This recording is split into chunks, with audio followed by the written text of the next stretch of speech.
Hello everyone, welcome. I want to talk about whether or not it's worth it to invest into more characters or to hyper invest into some characters, whether that's getting constellations or Eidolons in this game or the signature light cone. I have a couple of characters, specifically Silverwolf and Jingliu at E6, but I also have E1 of others like Fu Xuan, HoYoverse, and I'm not counting the standard ones. And so, since I know a lot of individuals are kind of in a position right now to where they're worried about investing into the current unit, specifically, maybe you invested into a previously great unit like Sealy or Jingyuan.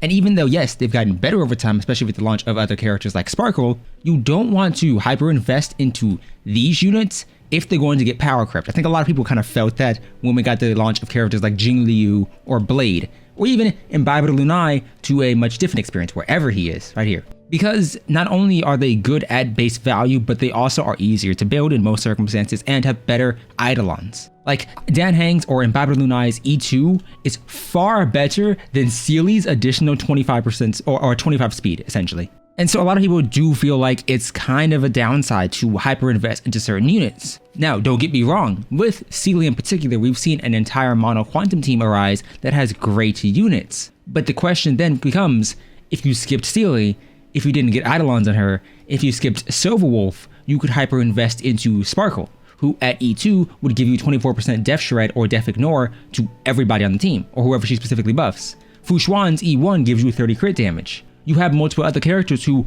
have really useful Eidolons, but at the same time can support more teammates than just getting a DPS. And with the upcoming playstyle of Acheron and units after that, a lot of people are kind of worried about power creep. And don't get me wrong, I understand this. I feel like if you were an individual who hyper invested into the early stages, like Sealy, like Jingyuan, and then you were met with Jingliu, a character who's much easier to build and does do the AoE thing a lot better, you would kind of be a bit unhappy, especially with the value Jingliu's light cone holds for herself with defense ignore, which, mind you, gets better with other sources of defense ignoring and or shred. So on one hand, you have two sides. And here's my personal recommendation regarding this. If you're going for a character, do understand, if you go for a DPS, whether that DPS is Jingliu, Blade, Jingyuan, or Sealy, it doesn't matter.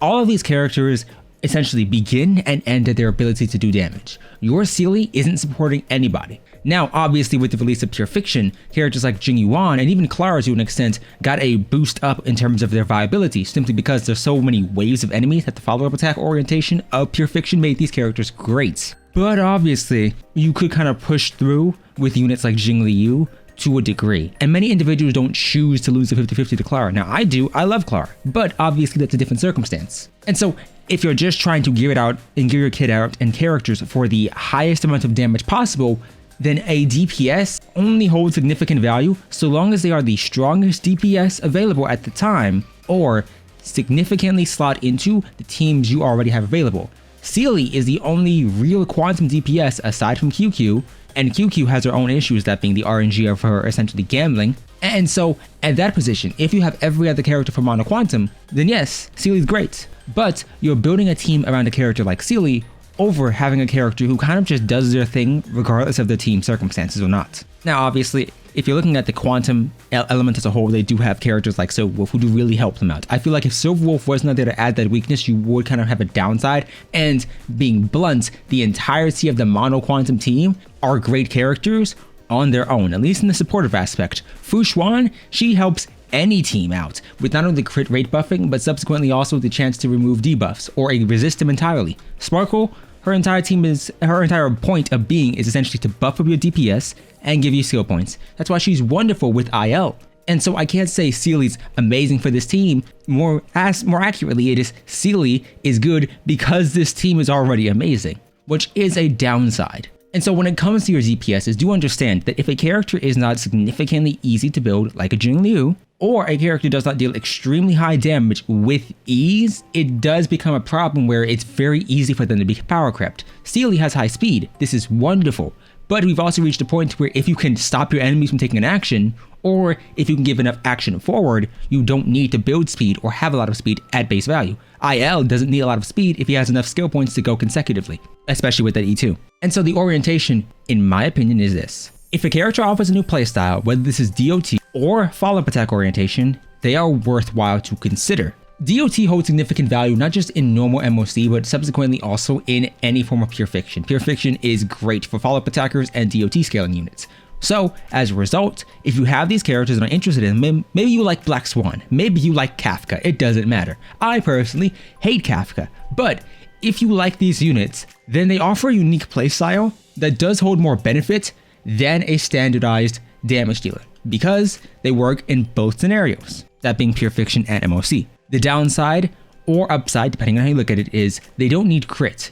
So your DOT units won't be taking away any of the builds or any of the relics that you already would be getting for your DPSs like a HoYoverse or for your standard ones like Sealy. However, if your character you're looking at and considering, maybe it's Dr. Ratio, who I refuse to claim from the mail, or it's Sealy, is single target, in my personal opinion, I would never recommend pulling them. Single target units can deal great damage, but they have to have an exceptionally high damage ceiling to be worthwhile, or some mechanic that allows them to either take an additional action or in some way catch up to the roster of destruction units. The problem as of right now with Hunts is Hunt can be great, it can be exceptional, it can have high damage, but Hunt is primarily single target. And so in comparison to destruction like Blade, erudition like Jing Yuan, or any team that can take consecutive actions over and over again, even units like Clara, who aren't even attacking themselves, but more so getting hit and dealing damage passively, they kind of fall behind. Because you are limited not only by the skill point economy of the game, but subsequently by that DPS's own damage. If your Sealy does not kill and proc her Resurgence, her damage falls off a cliff in comparison to a Jing Liu, who's just going to deal damage to everybody. So here will be my orientation. Pick out one team,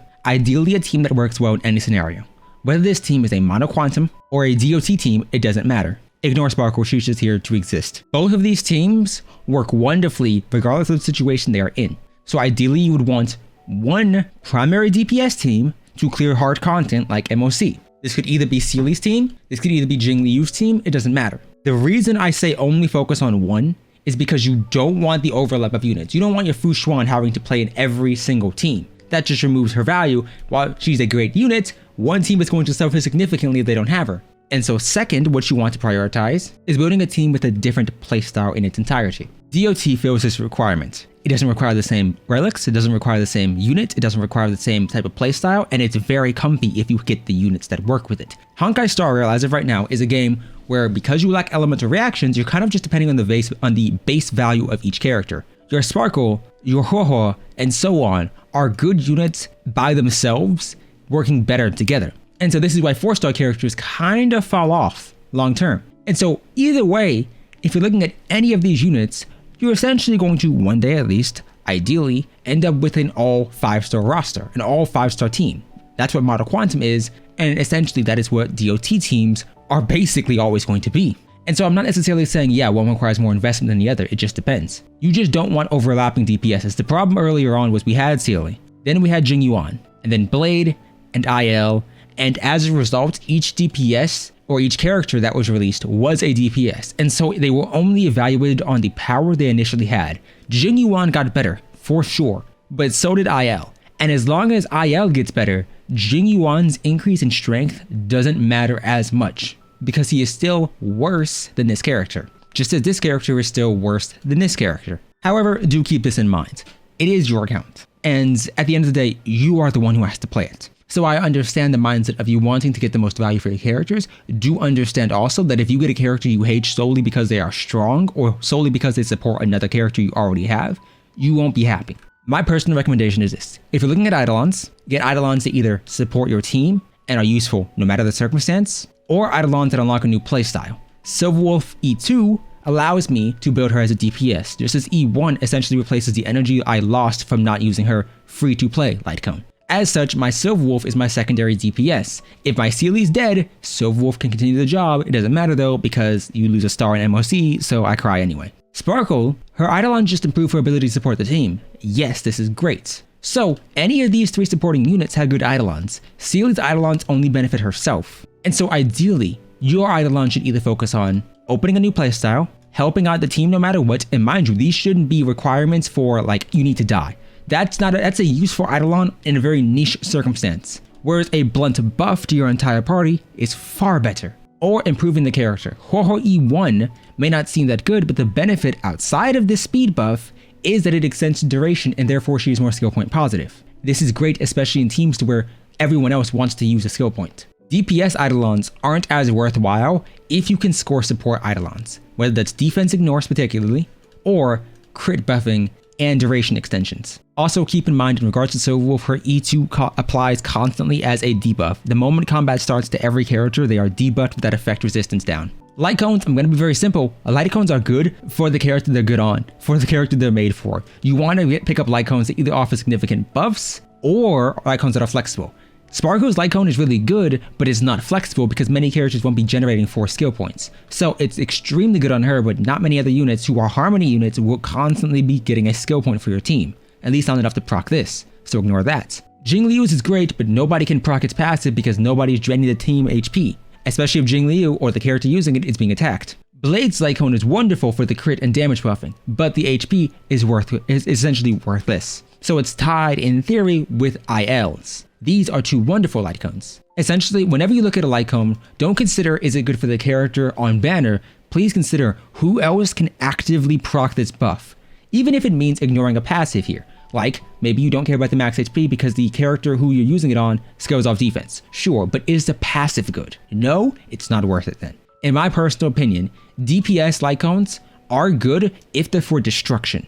Destruction has horrible F2P options, so you want to prioritize destruction light cones if you're able to get them, just not Jingliu's. Whereas harmony light cones are good, but speaking bluntly, Bronyas is the best and most accessible because it provides you with a benefit no matter what. Ron Maze is good sometimes, but it only has its value in multi-wave content because you're not really building break effect on anybody else. Sparkle, I already mentioned. The crit damage is useful because and only if you can buff somebody else with it, like Bronya. If you're using it on anyone else, they aren't benefiting from the crit damage because they aren't dealing damage. Or just get a generalist option, like Jingyuan's. There isn't really a prerequisite to activating its bonus. But overall, tell me your opinions down below. Do you have Eidolons? Do you have a light cone? If so, what? And I'll see you next time.